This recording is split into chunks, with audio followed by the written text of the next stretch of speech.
Hey guys, this video is all about how to brush your teeth to get a proper beautiful smile. Is this the way how you brush your teeth? Well, if yes, that's not the way to do it.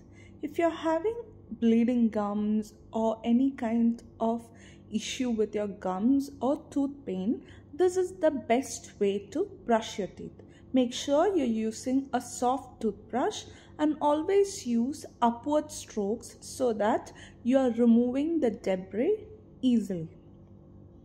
And in case if you are having healthy gums and teeth, then you can follow the circular motion where you angle your brush at 45 degrees and move it in circles among 2 to 3 teeth at a time. And this is the stroke which you can use for the occlusal surface or the surface where you chew. So that's it guys. This is really simple yet very effective way to brush your teeth.